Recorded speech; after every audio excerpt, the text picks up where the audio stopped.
Ehihie ọma nọ ụmụ ọdịnala Igbo, ekene m nwoke, ekene m nwaanyị. Tata bụ orie. Asị m ka chi orie tata retara anyị ndụ, retara anyị ihe ọma, retara anyị udo na agamnihu. Ka orie tata retara anyị ihe akụ akụ na ihe enwe enwe. Asị m ka ndị mmiri anyị gọzibe anyị, ka chi anyị na ezumezu anyị meela anyị ihe ọma. A sị ọ bịara egbu anyị ya gbukwa n'onwe ya. Onye chụba anyị ya daa. Onye fụ anyị rụta nwa ya nwụrụ anwụ, anyị siri ọzọ nwụkwa. Anyị siri egbebelu ugobelu, ma nke si ibi ebe na nkụkwa ya. Nsị na anyị apụta ihe na anyị edu ude. Anyị ya dị ka echi, maka na echi adịghị agwụ agwụ. Asị m na anyị ejela obodo, anyị anakwala obodo, anyị azụ ka afịa, anyị apụta ihe, anyị edu ude. Tata orie na Afọ na Nkwọ na Eke na afịa na-anọ ụbọchị na-anọ ise. Aka m bụkwa onye nke gị, nwaada agbara ọma ụzọ mmiri. Chetakwa na abụ m onye mgbasa ozi ọdịnala Igbo, bụrụkwa dibịa Igbo. Anyị na-agba afa miri emi, na-alụ ọrụ mmụọ dị iche iche, na-enyere ụmụ Igbo aka ime eziokwu gbasara ọdịnala, maka na ọdịnala bụ ụzọ ndụ na ụzọ eziokwu. Ana m ekwu ya na-asị na onye ọbụla na-eme ọdịnala n'isi na-acha ya awọ. Onye ọbụla na-eme ọdịnala bụ onye na-asọpụrụ ndị ichie, na-asọpụrụ aja ana, na-asọpụrụ anyanwụ na agbara, na-asọpụrụ Chukwu Okike, na-asọpụrụ chi ụwa ya. Asị na chi onye adịghị n'izu n'isi na-acha ya awọ.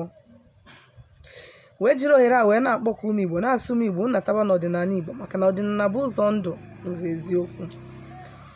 Ọ usoro ndị Igbo ji wee bi ndụ, usoro ndị ichie, ndị anyị na-akpọzi ndị ichie ji wee bi ndụ. Ọ usoro ndị mbụ na ndị egede, ndị mere dibịa, ndị mere ọdịnala gburugburu, ndị wapụrụ ọjị izize wee nye Chukwu Okike abịa ama si wee bi ndụ. Ka anyị nwee ike na-eme gịnị? Na-achị isi awọ, na ọ dịkwa na mkpa. Okoro eto eto abụrụ ezigbo ihe, maka na agba nke ọhụrụ anụ anyị nọ kịta bụ gịnị? Agba okere eto eto. Onye a na-eme ịfụ nwa agbọghọbịa ọ dapụ nwụrụ, nwa ikorobịa dapụ nwụrụ. Ọ bụ maka gịnị? Na mmadụ anara agba afa, mmadụ na chi ya adịrọzi na mma. Onye pụta na-eme ka sọlị ya, iji chọta chi nwe onye ọcha, isi na ọchị gị. Mana chi gị nwere ike ọ bụrụ Okeke ma Oke Afọ. Ọ na-anaghị ọjị, na-anaghị mmanya, o ji wee na-ame gịnị? Na-anụrụ gị ọgụ. Ofu mbọsị ọ nagide gị ihe a, ọ gbapụ gị nkịtị. Na ụfọdụ ndị mmadụ sef amaghadị sef na some of them na-aga, mana ọnwụ dị n'ụzọ ha. Ụfọdụ bụ living corpse. Ị marụ maka gịnị? Ide ajụ ese. And the worst thing bụ gịnị? Na ị na-afụdoro onwe gị ụzọ. Ị na-ada ama mgbe e nwere danger na your way.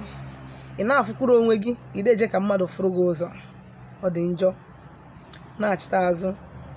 Eji ịgba afa na ịtụ nzu na ịwapụ ọjị na mmanya ike wee mara ndị Igbo. Ọ usoro ndị Igbo ji ebi ndụ. Ọ usoro ndị nna nna anyị ha ji wee bi ndụ. Na-etufu nnukwu oge, isiokwu nji maka ya wee bịa tata bụ mkpa ọ dị mmadụ ime gịnị? Imechi ya enyi. Ndị ụka ọbịa sịrị, mee Jizọs enyi, brọda, mee Jizọs enyi ka ọ dịrị gị mma. Wee sị gị nwa bụ onye Igbo, ị na-emechi nwa onye ọcha enyi, hapụzie chi gị bụ ka gịnị mee? Ebe i mere chi nwa onye ọcha enyi wee hapụ chi gị, onye bụ na mmiri amagbuo gị.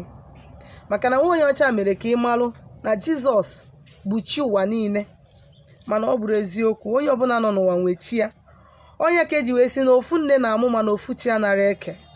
Onye ilu okwu ndị Igbo na-atụ, many of us na-atụ ya bụ ilu okwu, mana gịnị? Anyị amarọ iji ya wee mee gịnị? Wee tinye na ndụ anyị, ma ọ gịnị? Anyị amara atapị ya. mmadụ na chi ya dị na mma ma gịnị ọ magbuo onwe ya, ọ nnekwute ihe mara mma. Mmadụ na chi ya dị na mma bụ gịnị, ọ ezigbote ihe nyere onye ọbụla bụ onye Igbo, bụ na gị na chi gị dị na mma. Maka gịnị, ị nwere spiritual security. Your chi is your spiritual security and guide. Ebe ọ bụ na gị na onye polisi ya esoro, onye amị esoro gị n'azụ, ị na-agasi ike, ị na-elift your shoulder. Onye polisi makwa na nwere ike mmadụ ji ọsọ bịa, nwere ụdịka ịgba ya bụ akwa ya ala dị isi onye ahụ ana, mana gị nwa bụ chi gị na chi gị esoro. Chi gị ya nụọlụ gị ọgụ mmadụ, nụọlụ gị ọgụ mmụọ. Mana sọsive onye polisi nwere ike imelụ gị bụ ịnụrụ gị ọgụ mmadụ, nke o nwere ike ịnụ onwe nke ya agbapụta onye polisi awa. Mana gị na chi gị adịrọ na mma.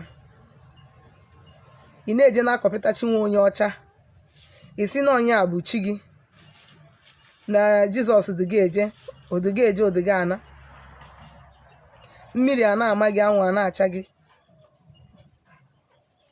mmiri a na-ama gị, anwụ a na-acha gị. Ị makwa na mmadụ amaghị onye nọrọ ụwa, mmadụ emere olu chi ya ihe na-ebute gịnị, nwaanyị nọ na be nna ya ka nka. Ị makwa ọ na-eme mmadụ adị barren, ọ na-eme mmadụ ị na-ayagharị nka nka ọya. Ichee nọ mmadụ na-eme gị, mana ihe dị na chi gị na-eme gị. Ọ bụrụ gịnị, amarọ chi gị. Ị makwa na mmadụ amarọ chi ya nwere ike ime nwaanyị ọ tụrụ ime ọpụọ, tụrụ ime ọpụọ, tụrụ ime ọpụọ. Ichee nọ mmadụ na-eme gị, ị na-asị na onye amosu nwere ka ọ na-ata gị, mana onye amosu enwebede that power ebe ị nọ. Ọ bụrụ chi gị. Ndị wọla afa sị na chi ji oke, chi nwe ndụ, chi ji ndụ, chi bụ ụzọ, chi gbuo ọgụ, chi na-asara m okwu, ọ chi ji bi ụwa. Ha niile bụ afa bụrụ ọfọ.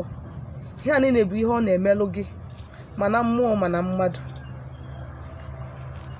Mmadụ na chi ya dịrọ na mma na-eweta ọnwụ, mmadụ na chi ya dị na mma na-ewepụ ọnwụ. Maka na chi gị bụ mmụọ nụrụ gị ụwa, ọ ihe ọ na-emezu nwụrụ ka gị nwa bịara imezu. Ọ bụrụ na ị nwụrụ, chi gị ahụ will do what? We even suffer it. Maka gịnị? You have to come back again.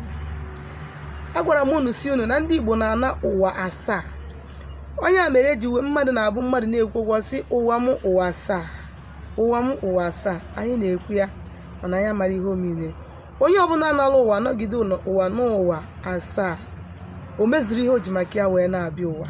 That person will be deleted from nature. That person will stop existing. Either as onye ichie, mụọ alụsị, mụọ mmiri, mụọ agbara, mụọ mmọnwụ, mụọ mmadụ. You stop existing. Mgbe ahụzi onye ahụ eji ewozi akara oghere wee na-aghasaziri ndị mmadụ ihe. Ọma na-ekwe ka ndị nwere star mezu ya ji bịa ụwa, so that ka afọ ịbụ ya nwa bụ mmụọ akara oghere. Agwago m unu si unu n'otu aka akara oghere si abịa. Agwago m unu ihe nwere ike ibutere akara oghere n'ụdị akara oghere enwe.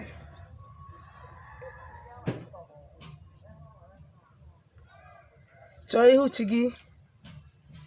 That business gị ahụ na-enwe problem nwere ike ịbụ as a result of gịnị, amara onye nọrọ gị ụwa, emere ihe dị na chi gị. Disappointment ahụ na-enwe na marriage, na business and everything nwere ike ịbụ amara chi gị. Chọọ ihu chi gị.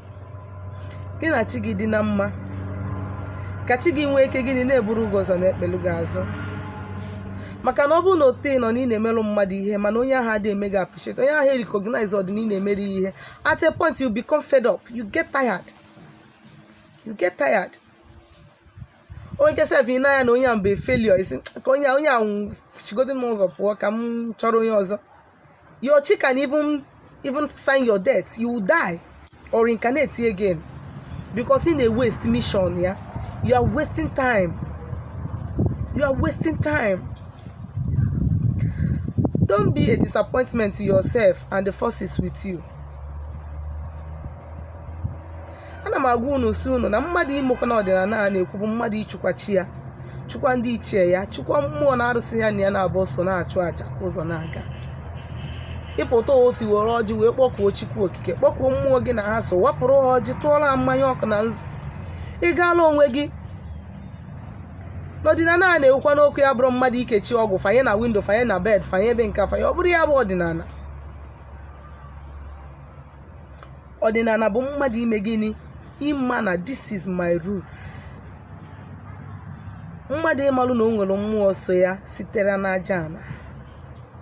Mmụọ dị ịma na o nwere mmụọ ya na ya si wee bịa ụwa.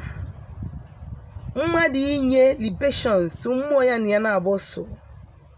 Bido na chi gị na ndị ichie gị, aja na be nna gị, aja na ikwu nne gị, ma nna gị nwụrụ anwụ ma nne gị nwụrụ anwụ, di ha bụzi mmụọ, you must honor them.